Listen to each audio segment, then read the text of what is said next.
是美国的，外国人。我台湾人啊。看起来眼睛不像。你怀疑我是外国人？他说你是道地的台湾人。这话不是我讲的啊，是他们讲的。中文讲的这么好哈。那也应该的吧？对啊，来这么讲。最近我认识一位街拍摄影师。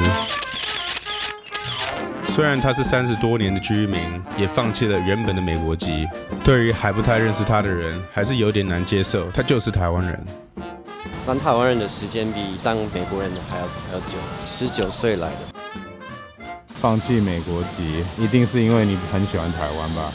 当年是这样子啊，但是我已经不太记得当美国人是怎么样子，因为太久了，我已经习惯当台湾人了。 OK， 我不是那种哇好喜欢台湾的那种老外，这是我的家了，就是习惯这个地方嘛，我不能在别的地方了，我已经习惯这里了。从小长大的时候就感觉对美国的生活并不是非常的，比较没有那么强的融入感啊。那我到一个比较有亲切的感觉的台湾，我当然会觉得这边比较适合。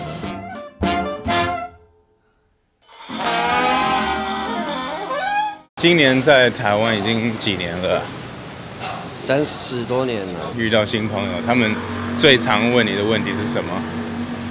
就刚刚那个问题，你来多久了？会不会很惊讶你的中文讲得那么好？会啊，很多台湾人他看到一个老外，他讲“你好”2个字，哦，你中文好厉害。其实我最想跟 TC 聊的就是台湾的种族歧视。你知道，在美国，种族歧视这个话题是非常非常普遍的，但我们是用中文聊的时候。 感觉比较敏感，搞得整个气氛变得越来越尴尬。你觉得也不要讲种族歧视啦，就是种族分别好了，有很大的问题吗？你觉得台湾有这个问题吗？白种人、西方人啊，在台湾受到的尊重非常的大。Yeah， 真的。然后很多白种人。 好像把这种事情变成理所当然的事情，他应该有这种福利，是因为他的肤色，这种态度我不太能接受。因为你是白人，会不当你是台湾人的这种感觉吗？不认识我的人会这样子啊，他以为我不会讲中文，所以他用比手画脚，还是他不敢开口说，还是他会躲在后面。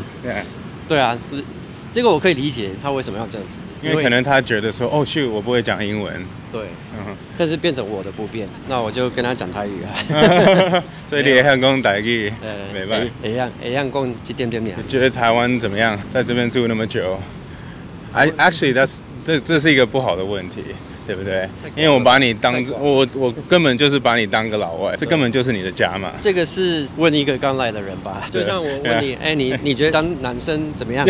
人家看到我，他就认为。 我本来就跟别人不一样，对，所以其实我看在台湾很多老外啊，对，他的想法就是说，反正我已经被当成不一样的，我被台湾人允许做不一样的事情吧，因为这个长相。在台湾跟大部分的人长得不一样，有什么好处或坏处吗？你有访问过原住民这样的问题吗？ 没有啊，没有。我不是那个意思啦。我们要不要直走？我一直认为台湾连看到 ABC 就会说哦，他跟我们很不一样，这个人不一样。那当然比较习惯的城市像东京，就变理所当然了。这个是一个慢慢接受的问题，这也不能要求太多。是，你有中文名字吗？ 有啊，当然有啊，怎么会没有呢？是什么？林道明。林道明。双木林，道理的道，明天的明。那我们同姓哎。凌晨满天下。不太喜欢那种什么塔马斯、克利斯，道明就好了，叫阿明就好了。有一些别的国家的人来台湾很久都不会中文，是一个奇怪的现象。对啊。你不觉得吗？老外来这边，坚持不学中文。 对，好像为了这点就很骄傲，我就感觉，嘿，你在骄傲什么？对，他们的心态也许是我 ，like I could leave anytime， 他没有把根扎在这边，所以就来我干嘛花时间学中文啊？典型的 expat。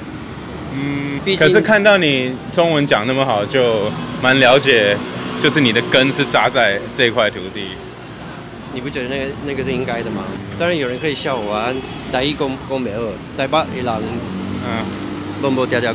曾经有台湾人跟我在捷运上跟我聊天的时候，他说：“我觉得白种人比较好啊。”我就绝对100%反对这句话，因为这个根本是种族的问题了。他们为什么会觉得白种人比较好？我不知道他为什么要讲这句话。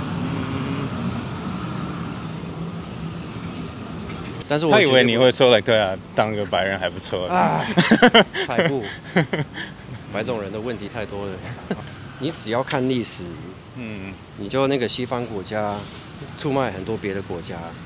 你看那个加勒比海的那些国家，好可怜，都是被那些西方的国家骗钱啊，骗那个物品啊。其实汉人也是啊，就是那个汉人来台湾欺负原住民之类的。其实欺负原住民的应该是日本人最惨。好像人类就是这样，就是一有 power 就会利用它。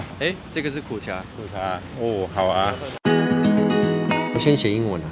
但是没有什么英文书的那个市场，然后国外的人比较不会关心台湾，我就翻成中文。它主要的精神是什么？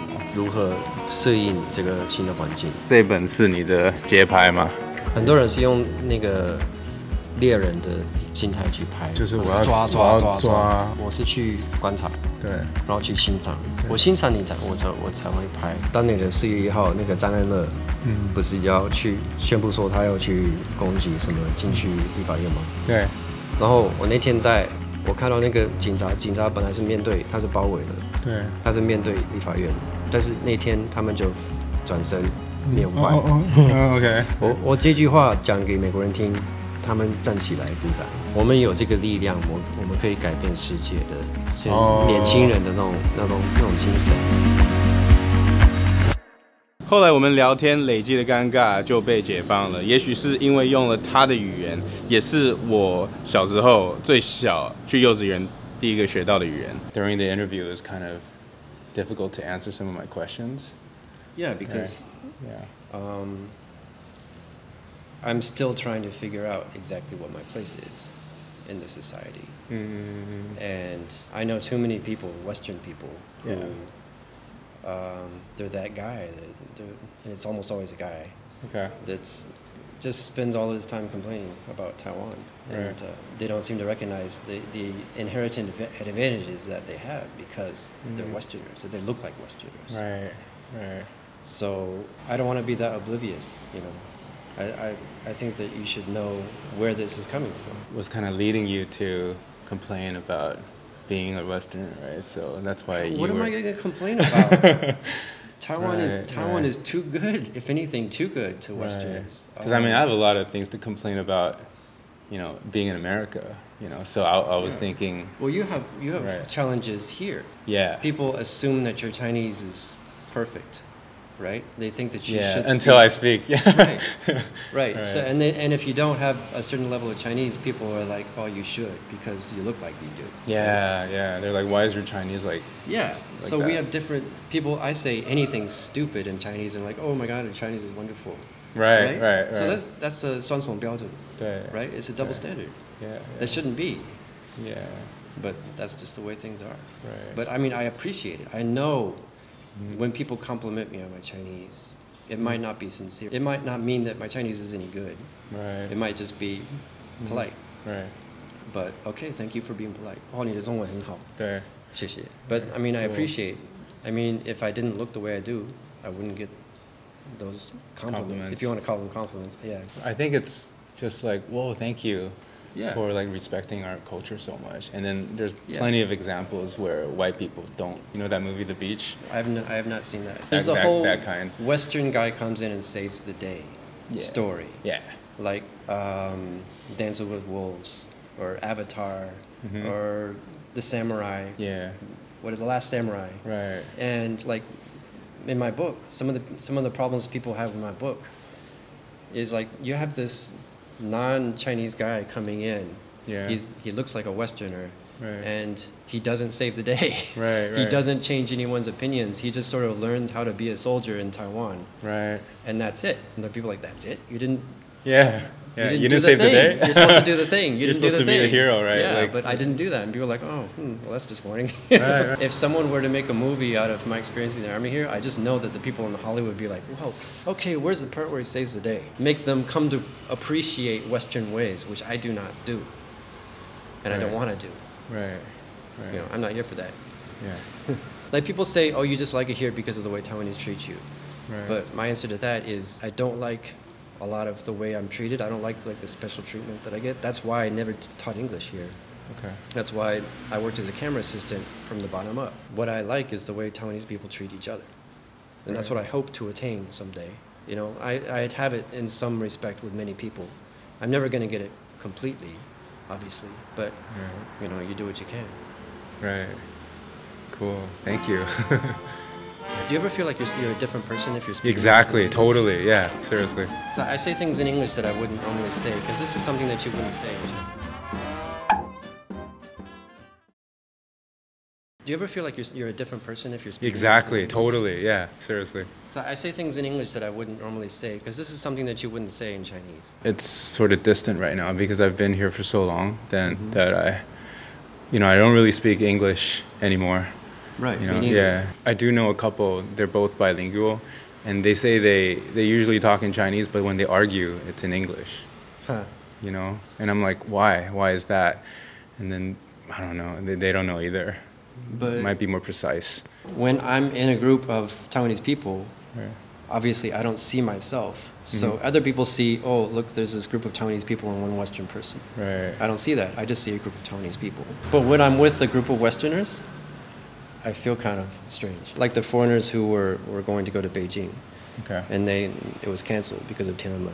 Uh, And they were just like livid, and they were just, because here I am in Taiwan where I've wanted to be for so long, and I'm finally here and it's great. Right. And I'm talking with people and I'm learning new things, and they're just bitching about everything. Right. So I'm just like, you know, I'm going to go over there. So I didn't want to be in that bubble that people seem to be in. Like Western people all seem to be in that sort of bubble. I think that's why you're so loved here.